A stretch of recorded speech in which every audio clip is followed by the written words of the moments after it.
Hello and welcome to the American Cinema Foundation podcast. I'm your host Titus, and today I'm joined by one of my academic friends, Flagg Taylor. Flagg is a professor of political science at Skidmore College in New York, and he is the author and editor with another one of our common friends, Carl Eric Scott, of Totalitarianism on Screen, The Art and Politics of the Lives of Others, the great German movie about communism in East Germany. Say hello, Flagg, and what are we doing today? Hello, happy to be here. I am looking forward to talking about Gran Torino. The movie came out in 2008, and it was the last time Clint Eastwood both starred in and directed the picture, and in that sense it was his last very personal picture. Flagg and I have been talking about this movie for years, but last week was Clint Eastwood's 80th anniversary, and to commemorate the occasion I wrote a big essay for National Review about Clint Eastwood, civic virtue, and the restoration of manliness. And all the while this movie was on my mind, and so I'm happy to get the chance to talk about it now. Flagg and I agree that this movie was almost prescient about the political themes of 2016. Populism, the white working class, the importance of work, that is to say, for a dignified life, and the serious changes that have occurred in American society, some of which are importantly changes for the worse. Gran Torino came up with the last great Clint Eastwood character, Walt Kowalski. Walt is a Polish Catholic, Korean War veteran, lives in a suburb of Detroit, has raised a family, and as the movie opens, has to bury his wife. So what do we learn about this guy in the opening scenes before he even says anything? I think we learn first and foremost that he is disoriented, I think, in a world that at least the external part of it was mostly navigated by his wife. And so he's confronting everyday things and the external world, I think, in a way that he hadn't before. Maybe we can say things are coming at him in a kind of unfiltered way. And so I think he's clearly a man who's going through some grief, although you don't see too much of that because of just the way he carries himself, right? He doesn't externalize his grief, but you can sense it. But I think first and foremost, we see a man who's disoriented and not quite sure about how to navigate a world that, again, he had been shielded from to some extent. Yeah, I think the grieving point is especially important. He has to organize a funeral and a wake, and that's when people condole with you. That's when people try to share in your suffering and to alleviate it in a certain way. And he doesn't like that. He doesn't want to show his grief, and for that reason he also doesn't want to accept consolation. He's especially dismissive of the generic brand Catholicism of the young priest, who means well, but he has no idea what he's talking about. Yeah. And that is a show of the intensity of his grief. He doesn't want it debased. I think that's right. And the other thing that comes out quite clearly right from the beginning is this kind of lack of a relationship with his sons. I was going to call it strained, but I think strained is actually too specific. There just isn't much of a relationship. And so it feels strained because he just doesn't know how to connect with them. I think, again, it was his wife who had probably taken the lead in all their interactions together. And so now that he's supposed to connect with them directly, there's no kind of foundation, there's no kind of basis for it. And he even admits that later in the film. I think that's one of the 3 sins that he lists when he finally goes to confession near the end, is that he just doesn't know his 2 sons very well. I think that's the 3rd one. I think that comes out very clearly right away. Yeah, he does in the end say that he's lived with this all his life, but he never shows it. It's the work of the movie that makes us as the audience feel the strain and the pain of these attempts to communicate in a time of grief and mourning that all fail. This is a time when love should pour forth and try to salve the wounds, but it doesn't. It is fairly clear that at this point all that Walt has is ceremony. You do a funeral in a certain way. If you're Catholic like he is, you do a wake in a certain way, and he can do these things, and he does these things. He never stops to talk to people. He can do ceremony. He can't do free, open conversation. He doesn't wear his heart on his sleeve. And that leaves him alone. I think you also have to put some of the responsibility on the two sons. I mean, primarily the one son that we get to know. We don't really interact much with the other one. Clearly, the son that is most prominent in the film has not been taught how to behave in these circumstances. He doesn't know what he's supposed to do, and he doesn't make, I would say he does not make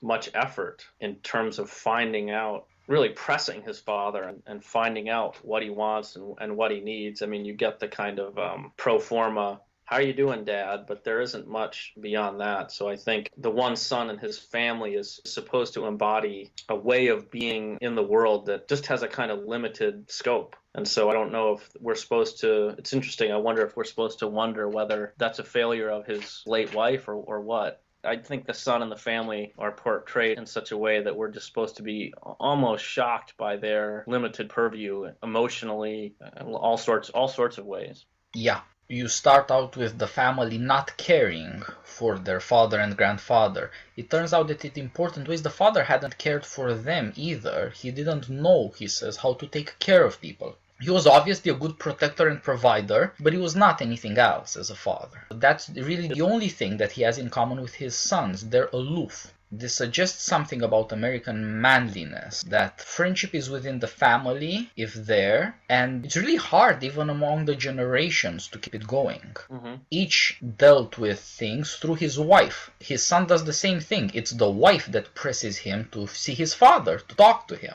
Right, yeah, that's a good point. She's not very careful or concerned, but she does try, so you see the relationship of men and women here. Women just are more intelligent when it comes to society, community, trying to keep people together, get them to talk to each other, and provide venues or occasions. Now, there's nothing left, really. These men are really alone with each other in a way that they hadn't been when the wife was alive, and they really fail, both of them, miserably. I think both have good excuses and there's blame on both sides, but at the end of it, that's what you're left with. Everybody has great excuses. Old man Walt, he snarls at the impertinence and lack of manners of his grandchildren. His sons tell themselves, nobody can say we didn't try.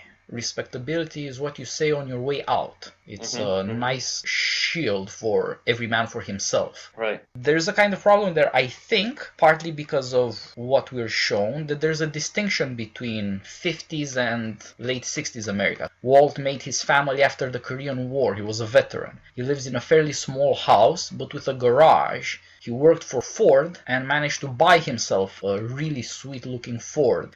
And that's part of the American dream. A man who works hard can sustain a family and get a sense of freedom out of that. The Ford is his sense of his own dignity or freedom. It's the closest thing an American not somewhere in the Southwest can have to a horse.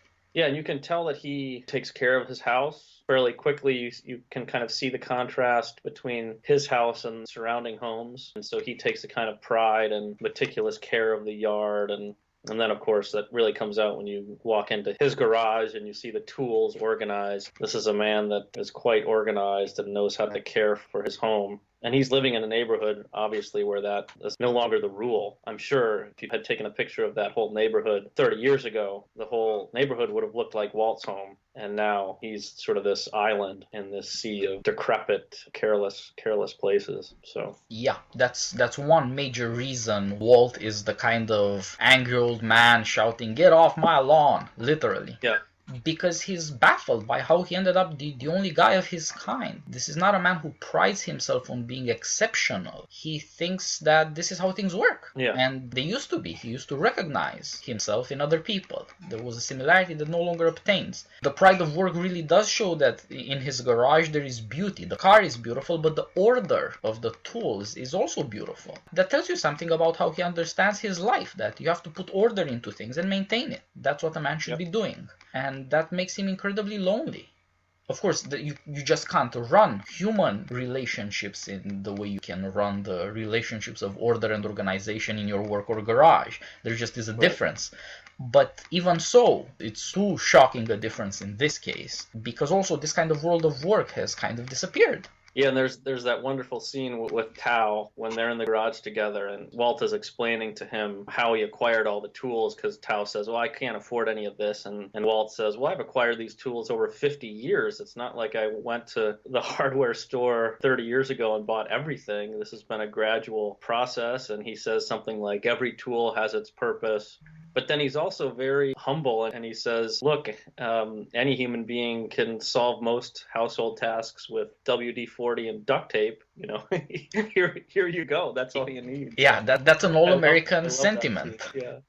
And it does help relate him to Tao. The fact that he never overplays his expertise or his skills allows for a certain kind of, not equality, but connection. He's not all-knowing and everybody else knows nothing. He's just more dutiful in a way. Yeah. And that allows him to help other people and for them to learn from him. Right. When you learn from people, you're not equals, but you are together in a meaningful way. You do share in a good thing together. And he does have that to offer. It seems like that's another reason he's so aloof. Not a lot of people take him on that offer anymore. I think the word dutiful is a good one, and the other word I would use is attentive. The other beautiful scene where this comes out, it's just very quick, is when he's at the Hmong house and they go into the basement, and he sees that the dryer is just rocking. Yeah. And so he just leans down and unscrews the foot of the dryer, and he fixes it. Right. And then he has that conversation with the young Hmong woman, and she says, "Well, what do you fix?" He says, "Well, I just fixed your dryer." So it's none of this stuff. He's not a expert carpenter that makes beautiful wooden shelves or something. He just is attentive and dutiful and does things that need done. It's not rocket science. Yeah, he doesn't say have an ambition to build a car or design one from scratch. He's perfectly proud of being a part of Ford, of the car making process and of the beautiful things it made. He does think of his knowledge as practical because it offers freedom. If you take care of your things, they can work for you. Yeah. You can get something out of them that's worth getting, and you can respect yourself because you don't feel you're an alien in your own house. Right. And that's also partly why he's humble about it. He knows that anybody else should be doing this in his own house. He's not looking to lord it over anybody else's house. That's a good point, because it explains his disorientation. All this is being attentive and noticing when the dryer is off kilter. And so it just shocks him that something so easy and that can be taken care of so matter-of-factly. Again, you don't need any kind of special mechanical training for any of this stuff. I think that's what he finds most disorienting, is that people have lost their way in this world. He thinks just with a little bit of thoughtfulness and attentiveness, you can navigate and make work to your advantage pretty easily. Yeah, and this is a large part of what it is that he has to offer and what makes him so interesting. This has two kinds of, as it were, social consequences. One of them is that he cares about manners, because that's one way you make yourself useful to others. They make themselves useful to you. You know where you stand to each other. It makes life easier, especially when you don't know people very well, or like Walt, you're more than a little aloof, withdrawn. It gives you an easy way to deal with other people in terms of each tool has its purpose. Also, human beings have relationships to one another that require such and such of me and expect such and such of you in return. It makes it easier for people to deal with one another and to be helpful. One reason he dislikes the freedom of young people is that they don't bother to help other people out, especially elders and especially old women. That's the sort of thing that he sees and snarls at. There's that great scene with that's the scene where this is what changes his mind about Tao, I think. He sees Tao run across the street to help the lady that had spilled her groceries. Yeah. I think that was handled very well, because up to that point, he wasn't quite sure how he was going to handle his relationship to him. We might have had the sense that he wanted to do something for him, but didn't have the confidence that the kid was sort of worth saving. And I think that's the moment where Walt decides, okay, he's worth my time. There's something there I can work with. Wolf is snarling again at some kids who are making fun of the old lady with the grocery bags opened up, spilling over the driveway, and he's getting up to do something about it himself, and then he sees the boy run and do it. The boy is young, Walt can't run anymore, but they're the same in this sense. For once, he has something in common with this boy. The only other thing they have in common is that they don't talk. Neither of one of them is able to talk. They have to be dominated by women just to talk. But now he sees the boy act for once, and he sees him when the boy can't see him back. He therefore feels like he sees the kid as who he really is. What is your spontaneous, your gut reaction, kid? What do you do in a situation like this? The boy is wanting to help, not just willing, but he's eager. He doesn't wait to be asked or to be imposed on. And that suggests something else, that there is a kind of moral ground for learning skills. You have to be interested in helping other people. It's not essentially self-involved. Any skilled craftsman always looks like he's absorbed in his work, and he's annoyed when people are in his way. And there's a lot of truth to that, but it's not the whole truth. There's a question about why are you there in somebody's house in the first place? There are other ways to make money. Walt's kids, they're in sales, and he kind of hates that because he kind of feels it's not real work. And I think that he takes that to mean that they don't have the character he does see in this boy. It's hard to get to see somebody's character without manners because you don't see them act.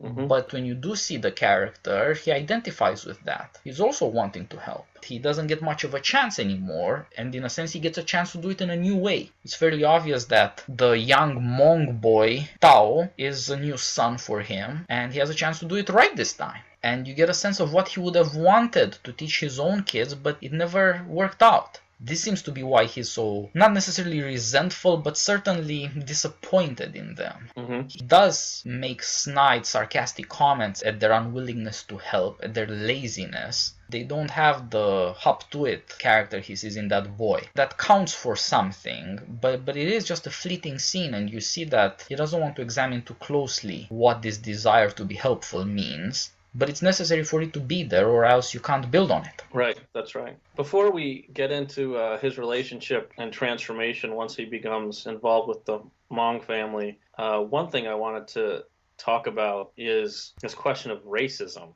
I remember talking to friends when the movie came out, and I think one of the reasons why the film was noteworthy initially was because it, in a way, is so shocking, right? That you hear the words gook and slope and all of these. There must be at least a dozen ethnic slurs there. Yes, and I guess the Hmongs aren't the only targets, right? I mean, you hear Italian slurs and Polish slurs and all sorts of things, and so I think the movie created a stir in part because it was, the very opposite of politically correct. Eastwood was willing to have this dialogue in the screenplay that just portrayed speech sort of shockingly raw way. But I wonder what you thought. I have my own opinion about this. Are we supposed to think that Walt is racist in some substantive sense? I mean, does he really have a kind of antipathy towards the Hmong people or even,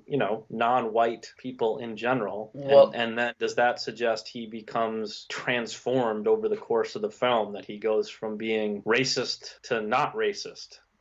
You have two kinds of disagreements between ethnicities, but I think the level to start at is family. Walt treats his family worse than he does strangers because he expects more of them and is disappointed more in them. A man who cannot prefer his own family to other ethnicities doesn't really have the ground for racism in the first place. Secondly, one thing he teaches the Hmong boy is the old American racism of ethnic jokes between all sorts of people who are now called white, but didn't think of each other as my brother white man or whatever. Right. The Italians and the Polish have any number of jokes at each other's expense, although they do have one big thing in common, Catholicism. But ethnic humor is still there because these people know that their first instinct is to turn to their own community, and there's always something touchy about foreigners, about somebody who's Irish or Italian or Polish. All these three big Catholic parts of American immigration are represented actually. The sentiment there is that ethnic humor makes it okay to acknowledge that we all turn to our own community first and that we think of other communities as weirdos, but at the same time you have to do it in a way that's not essentially insulting or hateful because you have to live with those people and they're people too. It's way easier to acknowledge that when everybody's a Catholic or when everybody's already Americanized, and maybe there's something to be said for the fact that everybody's the same skin color more or less. But Walt is not just an equal opportunity hater. He'll shout at anybody, get off my lawn, whatever color their skin. But he's also aware in important ways of the things that make racism less consequential or that abstract Americans from that. One of them is that his respect for work means that he can work with any of these people and respect their work, even though he doesn't understand or practice it, without any condescension or any ill will. These are people who can work for a living in constructions or who can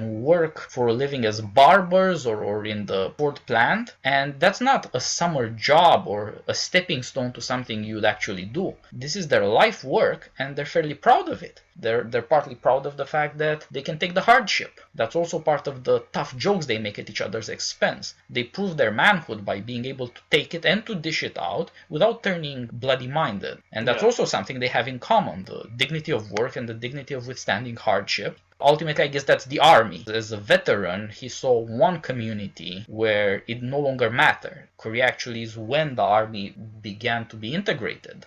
That's one experience of what all Americans can have in common. For better and for worse, he's still horrified by what he did as a soldier, but he also believed he had to do it. For better and for worse, he has all these experiences as a man at work, at war, and then just in banter, in comedy, holding his own, that transcend race. Yeah. So I think what you're saying, and this was my instinct too, is that I don't think we're given much substantive reason to think that Walt is a racist in the precise substantive sense of having some abstract judgment, right, about the capacity of Asians or something. I mean, I think he uses these slangs in part because of what you said, that this is just the way he knows that men talk to one another. And so it's a kind of external form, but I don't think there's much substance to it. No, it's just a way to deal with two facts of individual behavior. Oh, yeah. He's too attentive to being keen on trying to judge people for what they do. Yeah, and he also respects community. Go ahead. Sorry to interrupt you, but he also respects community. He likes the fact that the Hmong are Hmong. He doesn't think that they should stop being that. He wants to teach these kids his all-American ways, but they're not supposed to stop them from being as they are. In fact, he admires a lot about them that he doesn't have himself. That shows a capacity to live with his own ignorance and his own prejudices in the hope of being better. He is a man who has the courage of his prejudices. He knows that he's uncomfortable among the Hmong and will joke about it because it relieves some of the discomfort and it allows him to acknowledge that he just doesn't know how these people do things. Right. He's willing to help because somebody treats him in a friendly way. That's what ethnic jokes do. They mean that although you're different ethnicities, you can be friendly, you can have fun together. You have something in which you can share at the border of ethnicities, and that's a way to get in. That's a way to get into somebody else's way of life, into somebody else's home.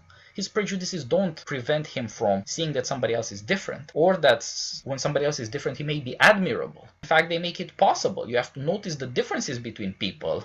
He's not an individualist who thinks that we're all abstract concepts or that we're whatever we say we are. He judges people by their actions and by how they live. Part of that is their community and their ethnicity. Part of that is completely removed from it.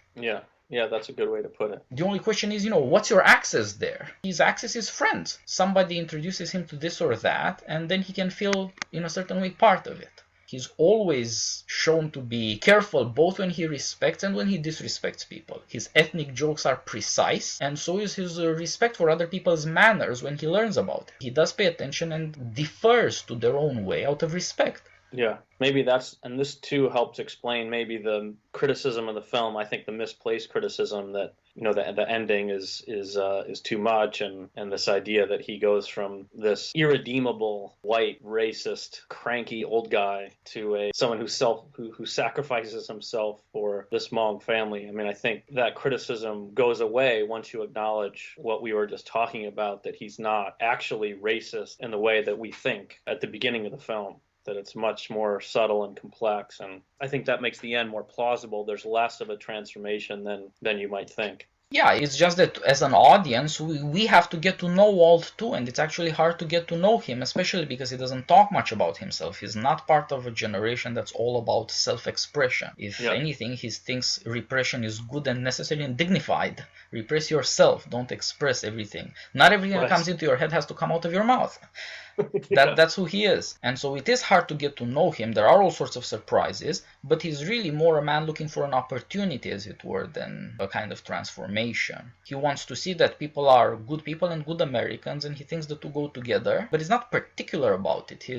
He takes people as he sees them, and that's a fairly rare quality. It is the case that I run a podcast here. I'm not going to say the thing this character says because I know Americans really blanch at these words. And that's inevitable among strangers when you're always afraid you might give offense or that somebody might destroy your career.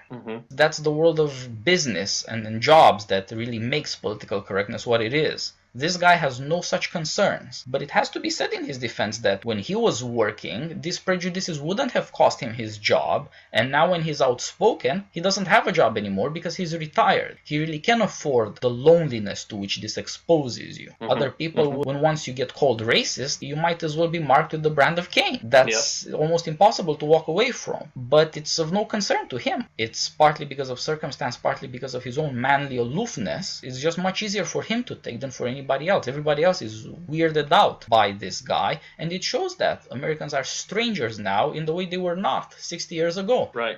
Some of it is for good and some of it is for bad, but there is a massive difference. Even his children are way different because they're baby boomers. They live in much bigger houses, they live in much more comfortable ways, and from his point of view, they're lazy slackers.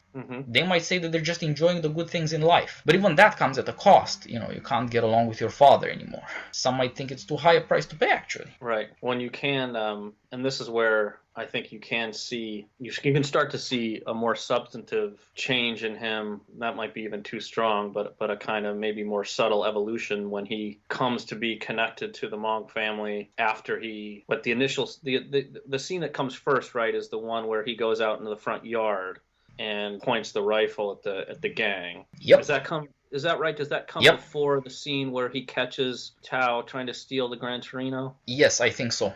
I think that's right. Yes. And so he does seem to come to appreciate the Monk family, certainly in a way he hadn't before. When he sees that they appreciate his deeds, he comes to appreciate the fact that they're trying to navigate their way and defend decency in the midst of this broader community. And so I think that does cause him to think twice about, I guess, writing people off. Right, that he's the way that he decides, I think, after the death of his wife, that he's going to navigate the world is just going to kind of retreat and defend his turf. Yes. And sort of defend his turf, and that's sort of the beginning and the end of the way he's going to live his life. And I think his connection to the Monk family makes him question that instinct. And so it brings him out, obviously, out of his shell, transforms him in a way where he's willing to risk a connection to other people and to actually make new friends, right? He actually calls Tao his friend on more than one occasion, which I think is important. Yes. And then you have that wonderful scene where he has them over for a barbecue.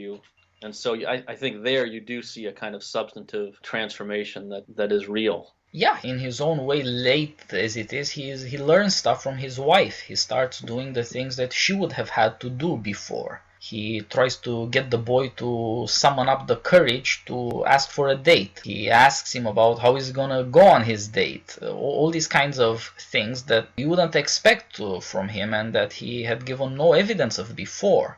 And it is the case that all of it starts with this really stark distinction between his own family and the Monk family. His own family, both for his fault and for theirs, they just can't get along in any way, and they treat him as if they want him to be a cripple so they can get rid of him with good excuses. They come bringing gifts that suggest that he can't do anything anymore. One of them is a phone with big numbers so that he can see, whereas you see he's blind as a bat, and to suggest that he has to call for help. You need a big phone for, Dad, you're gonna die, you need a phone. And the other one is a stick to help him reach things and grab them, because he's a cripple. He can't even touch, not just see or speak. That's how they spring it on him with cake that they want to put him in a retirement home. Now, whatever may be said about retirement homes, anybody could tell with two looks that it's not for Walt Kowalski. And these people, of course, know he's going to refuse. They're just trying to make it better for themselves so that they can go out saying to each other, nobody can say we didn't try. Respectability means you can get rid of your own father.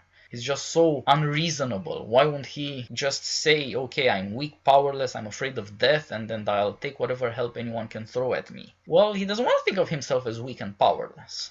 And it brings out really that there's not a lot of room for somebody like Walt Kowalski in America. which gels with the fact that a lot about that character shocked audiences, or not necessarily audiences, the chattering classes, the press, the movie critics. They were shocked that such a character could be put on screen, and people love him. This was a massively successful movie. Clint Eastwood's movies, which had been that successful, by the way, are these two comedies from 78 and 80, where he plays a blue-collar sort of hillbilly guy, a lovable prize fighter. They're very low-class comedies that show that Clint Eastwood, even 4 decades back, admired certain things about low-class people. Not everything, but quite a lot. And he was willing to look at them as fellow Americans, even though he didn't live that way or hadn't grown up that way. But he recognized virtues in them that are just part of America. And they're fun too. Just like Walt's humor is fun. But that just doesn't cut it now. And then it's just much easier for him with the Monk family. They come from a different world. And you can see that they don't treat him like a cripple. They treat him like a hero. Yep. And that sets up the entire plot. Somebody gives him the opportunity to be human by being a hero. That is to say, being able to protect somebody, which he does inadvertently. He doesn't just save them from a gang. They have to teach him that he saved them from a gang. Right. Only in this way does the meaning of his action and the content of his protective manliness, only this way does it come alive for him too. He has to become aware of it. His first reaction is to throw all their gifts away. And you see, maybe that's a broader indictment of society, that people are offered gifts in friendship that they just throw away because they feel their individuality threatened. They feel their territory invaded. Right, and that's the very opposite of the Mong family, right? That's so highly formalized, with the eye contact, and he touches the little girl's head and they're shocked. And yeah. The other scene that's worth talking about, I think, is the scene. The whole scene when he's at the party in the Mong house is wonderful. But it's at the end of that scene when he meets. I forget it. Does she call him a shaman? He meets the religious figure. What does he? Can you? I don't know if you remember this, but. He gives a kind of reading of Walt. He calls the guy a witch doctor. Was that what she calls him, a witch doctor? No. Yeah, she calls him something like a shaman. He calls him a witch doctor in his usual dismissive way. Yeah, I think she uses the word shaman. Yeah. And then the guy gives him a reading and knocks him flat in 30 seconds. He's the only Hmong guy, except the girl, who's willing to stare him in the eye. He has dispensation because he's their kind of religious authority. Nobody else has dispensation to stare you in the eye because it's too confrontational. Right. And that guy tells him that, people don't like you, do they?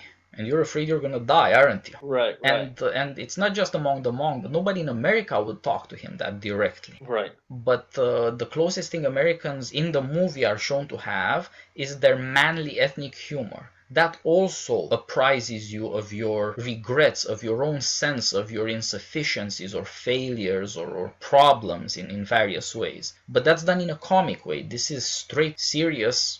You're a lonely old man, people don't like you, and you're gonna die. And there's always this suggestion there that it's really tough being alone, isn't it? Yeah. And of course, if it weren't, he wouldn't be there trying to meet a new family. I think the shaman says something to Walt too, like you're confused by the world, or something like this. And so I think he's shocked that someone is telling him about his own disorientation. Yeah, you would think if anybody, the shaman is confused by modern day America. But no, he seems to be pretty much able to figure out what people are like by looking at them. He really pays attention. Yeah. That shaman knows more than the audience does at that point about Walt.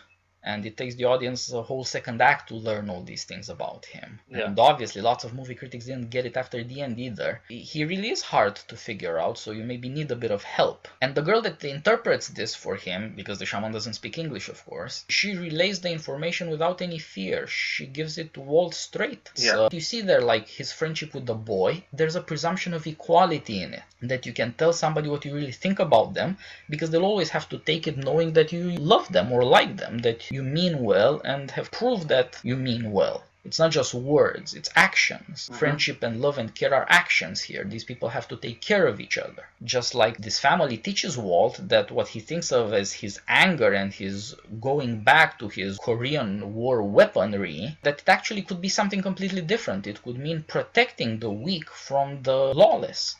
And that he could think of himself much better than he does. And nobody else gives him this chance to think of himself as a dignified man. And I think it's telling and wonderful, too, that the girl is the one who kind of understands almost instinctively how she can connect with Walt by kind of meeting him at his level and sort of taking what he dishes out to her in terms of ethnic slurs, and then kind of giving it back to him in terms of the fact that he looks lazy and he sits on his porch and Drinks he beer. doesn't seem to do anything. That she's certainly comfortable in her with her heritage, and there's no sense that she's the least bit alienated from her Hmong relatives, but she's also deeply American in the sense that she's willing to kind of take risks and put herself out there and engage people directly without, knowing how they're going to react. I mean, I think that has to be emphasized, that she can't know for sure that he will react well to her initial interventions. Yeah, of course not. That took a lot of courage, to say the least. And that's the first thing that Walt respects about her. Yeah. She looks him in the eye, talks to him straight, and is not intimidated. He admires these qualities in people. Again, his recourse to her, his first proof of friendship, is ethnic jokes. Yeah. That shows that we're the same in this. We can both take it. We're alike. Yeah. And she elevates him. She's a lot like what his wife must have been. Not just organizing a social calendar or a community, but in gentling his anger and turning it to good purposes. Right. She understands him far faster than he understands her. Yeah. And that's, I think, also something both American and non-American in her. It's American in the sense that she rises up to the challenge of equality and she has to hold her own against men, both in terms of fun, jokes, parties, and in terms of dealing with men's anger and domineering ways. It shows a kind of superior intelligence when it comes to human things. Yeah, and she it's noteworthy too, the contrast between her and the priest, right? She gets away with calling Kowalski Wally. Yep. Isn't that so feminine? Walt, he says, "I'm Mr. Kowalski to you." So she gets away with things that he won't let anyone else get away with at all. Yup. It also shows that he has a soft side, and he does understand he needs to be gentle. Even something that could seem perfectly emasculating, like a diminutive from a diminutive girl, gruffly, but he does take it as affection and closeness. It's because the priest is giving his generic speech, but the girl is actually speaking to him as a human being and involves herself in his life. And it's not like the priest doesn't want to do that. He also tries to do that and make some headway. He's just not as good as she is. Mm-hmm. Mm-hmm. And of course there's something else. She's indirect. She leads him gently, whereas the priest speaks from his authority. Yeah. The priest also learns to rule by women, so to speak. It's Walt's wife who was very pious and who prevailed on the priest to risk all the humiliations and abuse to get close to Walt. Mm-hmm. And the priest feels he has to do it because it's his duty, but he also feels like he has the authority to do it because he is a priest and they are his flock. But he needs this kind of entrance into Walt's world that women guard, actually. His late wife and this young girl. Like, his late wife has to introduce this priest into his life.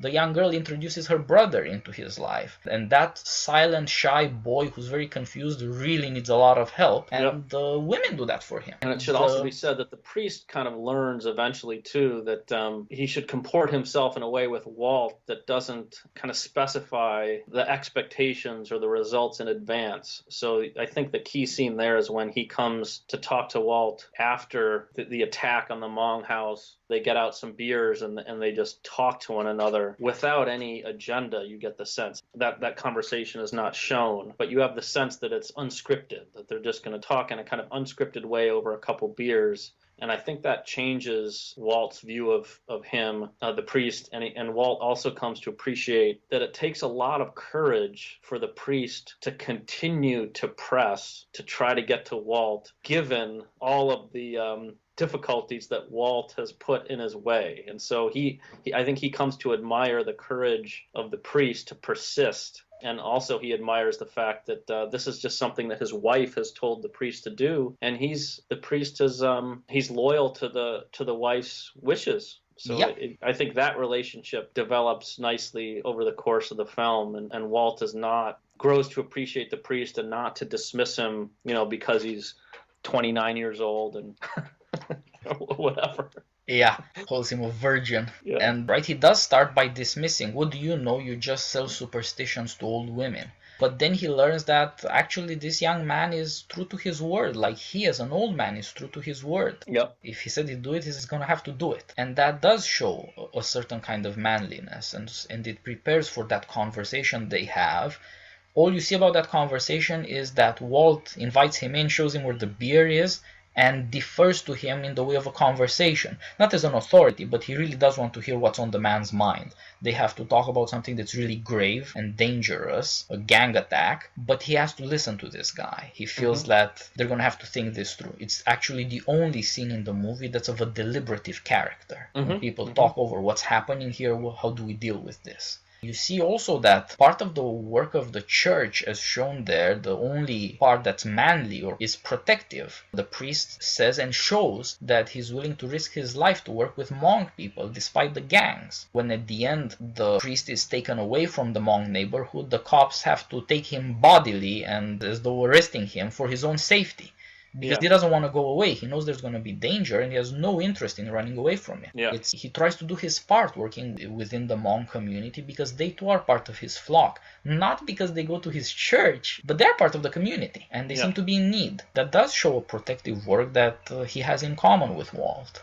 It's also, by the way, the only moment where you see somebody who feels like he has a kind of community responsibility in that story. It's the only sign of hope you see in a Detroit suburb that looks wiped out or ruined.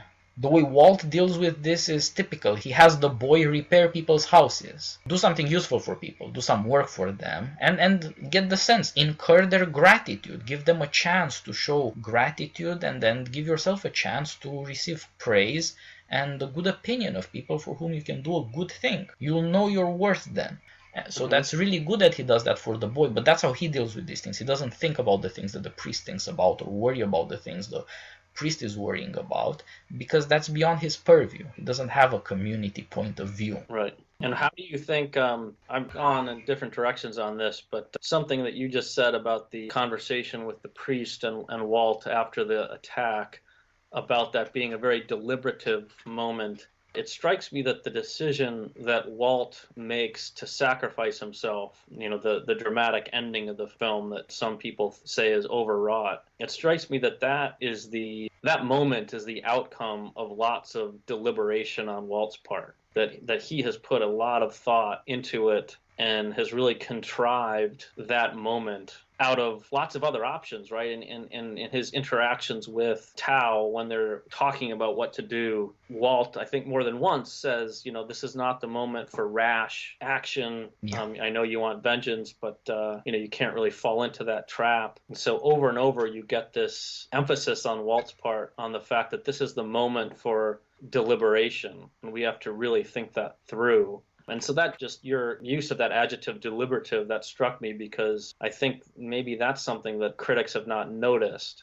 Yeah. That this endpoint that Walt contrives is not something that's rash. It's not something that sort of comes to him in a kind of aha moment. It really does seem to be the outcome of him thinking through the various options. And this is actually a very precise way to do something that will result in a concrete good for his neighbors. And that any other option might have secondary effects which would be bad for the community. Yep. But this is actually the one thing that he sees that as potentially good for the community in general, and not just for Tao or for the sister. What Walt is dealing with is, on the one hand, what he knows, which is about the cycle of violence, and on the other hand, the thing that he begins to grasp, that you have to protect innocence. The crucial thing for him turns out not to be the Hmong house getting shot in a drive-by, it's the fact that the girl gets raped. You can't let that go. It is not possible for people to be decent when that sort of thing can happen with impunity. The unrighteous will not let the righteous be. His first instinct is to beat people up, because that's how you protect people. He doesn't want to kill anybody, he just wants to punish them and to scare them. He has two scenes of violence at the same house. The first one he inflicts, the second one he incurs, and you can see how he thinks about them differently. The first one is not thought up. You can see that it doesn't involve any calculation. He beats a guy up, but he doesn't break his hands. You don't want people to beat people up or shoot them, break their hands. This has been known since time immemorial. But he's not thinking in calculating terms. In the second case, everything is planned. The look is planned from his final gesture all the way to when he gets himself a funeral suit. Everything about the thing is planned in advance. That shows self-awareness and a serious decision about how this is going to play out practically. But there's another part of deliberation. It's not just getting this certain thing done, protecting the Hmong family from the gang, which is partly related in blood to them. It's also something else. Are you really serious about innocence? And he sees here two reactions. The young girl is in certain ways oblivious. She wants to live in America where you're free to go around, and that's how she ends up in trouble. The young boy is the opposite of that. He has deep anger in him and might turn into a monster. This is the thing that his gang cousin knows, that if you treat people like animals, they'll turn into animals. That's what he's betting on. And Walt agrees with them. He takes this boy and cages him literally. You cannot deliberate with the boy because he's too angry. Unlike the priest, he has no self-control. You have to trap him and tell him that he can't throw away his innocence even if he wants to. And that's part of Walt's self-understanding. There's only one thing really that he cares about in the church. It's the fact that he has blood on his hands, that he thinks of himself as essentially stained. And that's why he always goes back to Korea in his mind, and he tells the priest, it's always there in your dreams. And you see, his weaponry and his kit is in working order as though he were still there. He has to decide on what does that really mean? Why do you do this sort of thing? Why be a soldier? Why have a war? Are you there to destroy people that make you angry or to protect the innocent? And in a certain way, you know what it is that he's interested about the priest. It's the fact that the priest tells him, look, I've talked to people who've gone through worse than you and they found hope and salvation. The guy says, well, I'm not interested. I believe you. He's not going to dismiss the experience of other veterans. They're all equals. But he feels like he can't share in that in the first act. At that point, he's already willing to listen to the priest, who very astutely notices that Walt knows a lot about death and precious little about life. But that's what he's interested in hearing from the priest. Is there really anything serious about what the faith can do to protect the innocent? Right. Yeah, I'm not certain that Walt is interested in salvation. I think his self-sacrifice at the end is, again, the result of this deliberation that he thinks this is a very precise way that he can contribute himself to the community. I don't know that he expects salvation or desires salvation, but this is something that he thinks he can do for the community and he can do for Tao in particular. I mean, obviously, the Christian overtones are there, but I'm not so sure that Eastwood intends it in the way that lots of the critics took it. Because remember, he goes to confession beforehand. Yeah. No, I don't think that this is his come to Jesus moment. I don't think the priest is there to catechize him and introduce him into theology. But it's unmistakable what the priest has to contribute to that conversation. The man isn't there to ask advice about tactics. It's just that he has to do something he never did before, sacrifice himself, not kill the other guy, right? There's this great Patton quote. Patriotism isn't about dying for your country. It's about killing the other guy. He should die for his country, right? You got to win the war. And that is who Walt was in Korea, but he has no experience of this other possibility that has to do with sacrifice. It is the case that he's not coming to Jesus. He is a man who makes peace, right? He is blessed, as the gospel says, but it's not because he's all of a sudden found a revelation. It's because he thinks that there is this other possibility that you could really protect innocence. His experience of himself as a young man is a loss of innocence, that he had to live all his life with blood on his hands. It is not hard to see why is it that his kids ended up so disappointing to him. Well, he's a man who never opens up. Now, what is it that he might have opened up?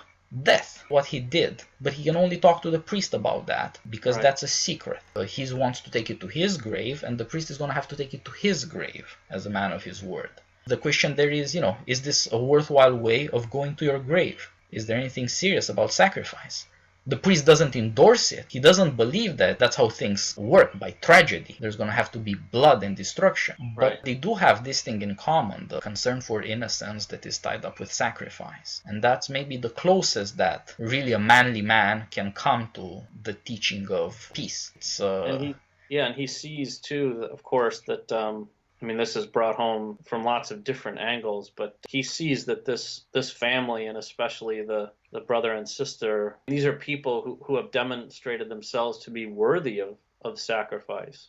It's not just self-sacrificial in a way that in a kind of unknowing way that he's giving himself to the community in hopes that it will have this healing effect. I think it's rather that he sees a family and two people in particular that are worthy of his sacrifice. I mean, he sees them as being meritorious in lots of ways, which is, of course, brought out in the partially comic scene at the very end when the lawyer is reading the will.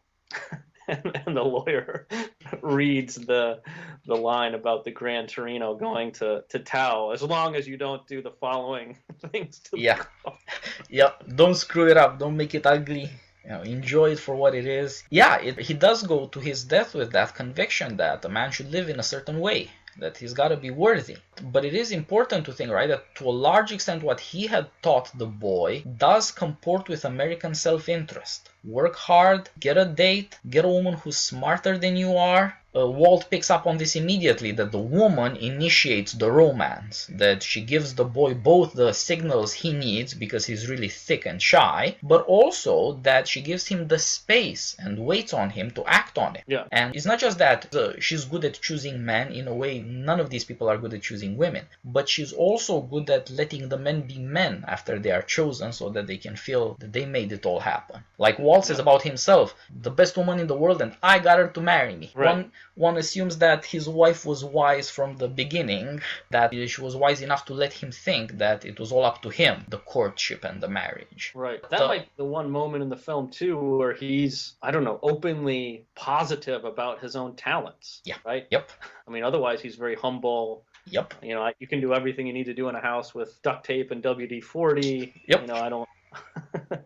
So yeah, that's true. That's the one moment, that reference to getting his wife to marry him, that he says something or suggests that he's gifted or talented. Right, and he says, it was best thing I ever did in my life, hands down. He has absolutely no doubt about the fact that it was worth doing. In a certain way, it was the defining thing in his life. It's the thing that made him most human. He obviously never tried to rule his wife, so to speak.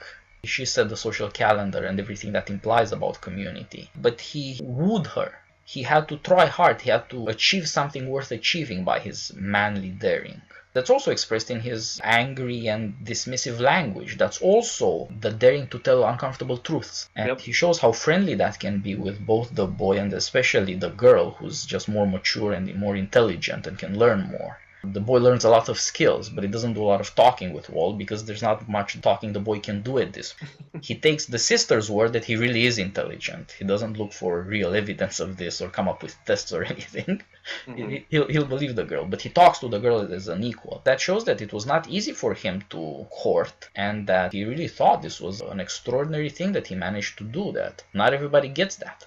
It's not just a thank your lucky stars moment. It's also something to be proud of in yourself. And that shows something about the ambiguous character of manliness, that on the one hand he thinks so well of himself because he got that woman to marry him, but on the other hand the only reason he thinks well of himself is because he knows she was superior to him. If you think that you're just owed such and such a wife, or that of course such and such a wife would wed you, then there's no reason to be super excited or proud about. It's just taken for granted, not taken as merely shy of a miracle. Right. In some ways he's aware that he is inferior to something worth getting. There's this tension. You have to think that you're good enough to get something good, but on the other hand, you have to think that such and such a woman is better than you. In a different way, it plays out with the Hmong family, especially the boy and girl. He thinks he's better than they are, takes them under his wing with assuredness. He knows how to deal with things. But on the other hand, he does think that they're worth more than he is in a certain specific way. And that's the only part that goes beyond anything like self-interest. Even with the wife, he says, best thing I ever did in my life, hands down. He means best for him. But in this other case, he has to learn about something else. Why would you do something that's in no way in your self-interest? When he sees, obviously he sees in them just great potential. we do know that he's not well, he's sick. Yep. And so he knows his life is coming to an end in the not too distant future. Well, yeah, he's realistic But about his situation. Yeah, he appreciates, because of their quite distinctive characters, these two Hmong people have great things in store for them. You know, that they're going to live good lives, decent lives, Yep. Fulfilling lives, lives devoted to others. Yep. And so I think he sees that they can have the kind of life that he appreciates and the kind of life that he doesn't really see around him and that he doesn't really see, sadly, in his own children. Yep. Right? And So that's why he gives the Gran Torino, of course, to the boy and not not to his own kids. Yep, because they wouldn't appreciate. He thinks that that thing was made to be loved and to further human love. Specifically, that's how a boy impresses a girl, shows her a good time, and the kind of freedom that you can move around. Mm-hmm. You know, that's not an exalted sense, by the way, of what a man contributes to romance, but Right. but it is a real contribution, and it doesn't work otherwise. He wants that to work out. He wants it to lead to something good, and he does show how much he thinks a good life is worth. It's a shocking thing. You never see that. But he does think that a life worth living, that a good life or an American way of life is worth a sacrifice.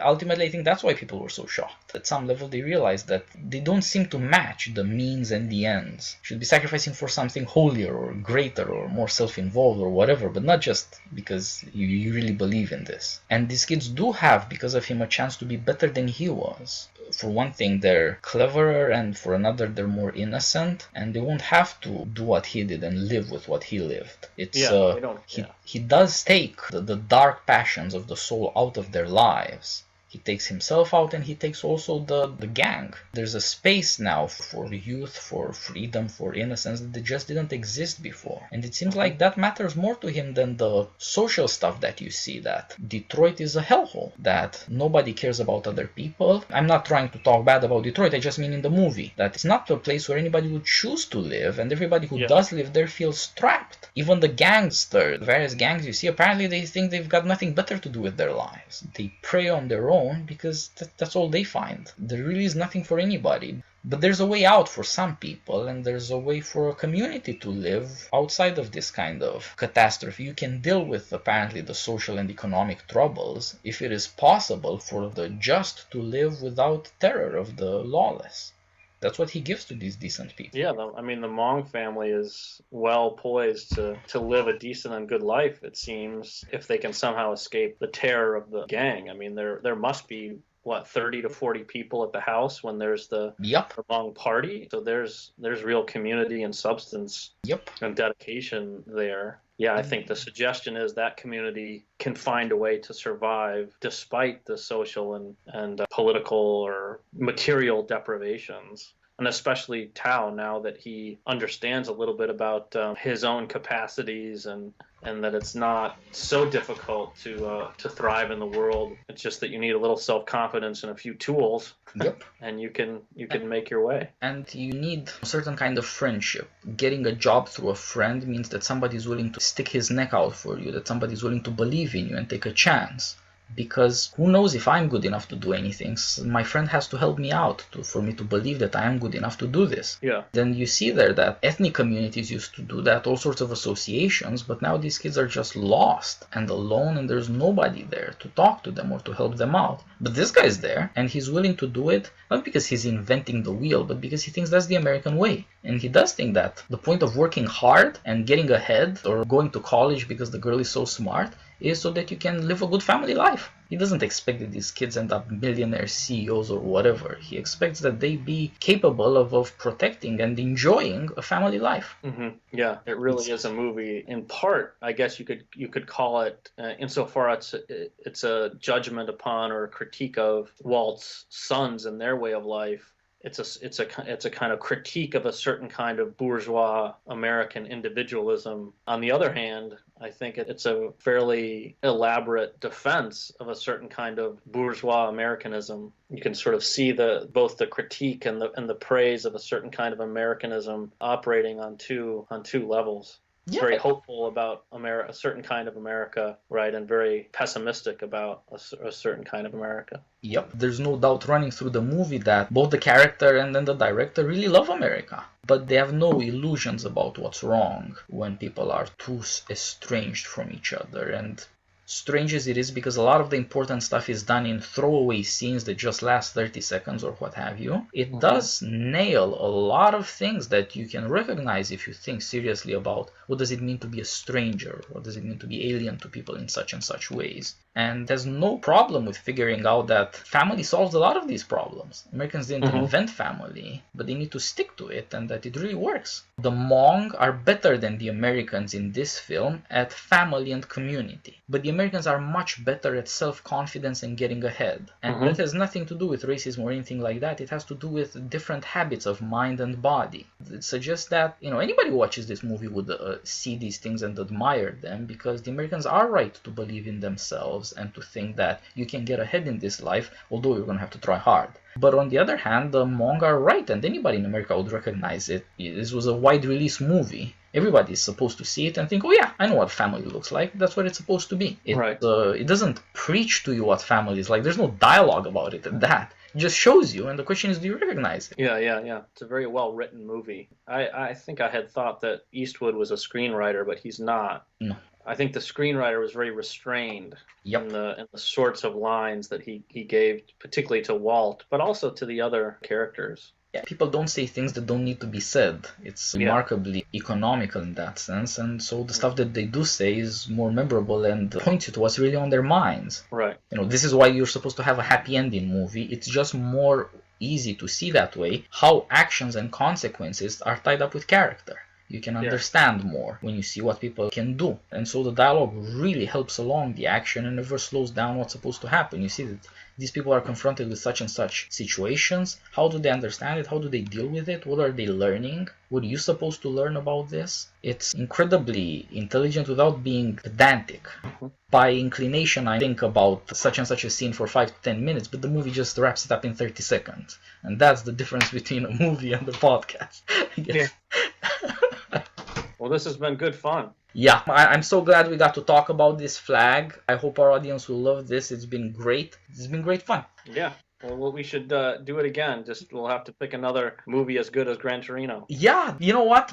Let's find some of the Jeff Nichols movies and let's talk about that. They also are movies about manliness in America, but more about what's wrong rather than what's right. They hurt in a certain sense the more you recognize the realities they speak to. But the director, very talented, clearly loves the people he's talking about in the country. We'll do some of that. Sounds good. Okay, thanks a lot, Flagg. This has been great. It's been fun. And I'll see you soon.